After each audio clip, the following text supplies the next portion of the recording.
একজন বলছে আমাকে সকালবেলাতে, মৌলভী সাহেব আরে হাদিসে বলে চাউলের কথা নেই। একজন আমাকে বলছে যে আমি বললাম যে আমি চাউল ফিতরা দেব, তো ও আমাকে প্রশ্ন করে ফেললো যে চাউলের কথা কি হাদিসে একদম স্পষ্ট আছে? টাকার কথা যেমন হাদিসে স্পষ্ট নেই, তেমন চাউলের কথাও হাদিসে স্পষ্ট নেই, কাজেই তুমি টাকা দাও। তা আমি মৌলানা সাহেব তো নাই, আমি তো মাদ্রাসায় পড়িনি, তাই আমি উত্তর দিতে পারিনি। তা আপনার কাছে এসেছি যে চাউলের কথা কি হাদিসে এসেছে? সাধারণভাবে আপনাকে একটা কথা বলি, গাঁজা খাওয়া হারাম না হালাল? গাঁজা হারাম, তো হাদিস কোরআনে কি কোথাও কি গাঁজা স্পষ্ট আছে? শুধুমাত্র বলা হয়েছে খামর, মদ।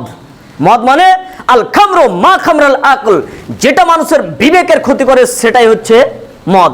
যেটা মানুষের বিবেকের ক্ষতি করে এটারই নাম হচ্ছে মদ। নির্দিষ্টভাবে কোনো জিনিসকে আল্লাহ নবী এইভাবে বলেননি। মদের ব্যাপারে আল্লাহ নবী নির্দিষ্ট বলেননি। কেন?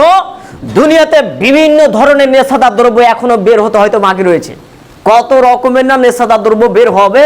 এর জন্য এর মূল কাঠি যেটা, মূল মানদণ্ড যেটা দিয়েছে সেটা হচ্ছে যেটা মানুষের বিবেকের ক্ষতি করে সেটাই হচ্ছে মদ।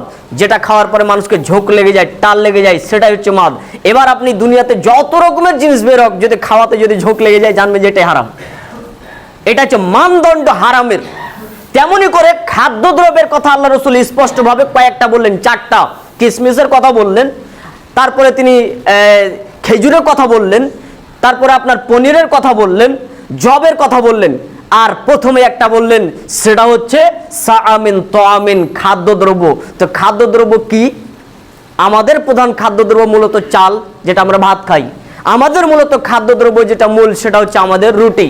তাহলে রুটি যদি আমাদের মূল খাদ্য হয় তাহলে চাল আপনাকে দিতে হবে। হাদিসে তো এটাই বলা হয়েছে। তা হাদিস যদি ভালোভাবে বিশ্লেষণ যদি না করে তাহলে কে বুঝাবে, কাকে বুঝাবে?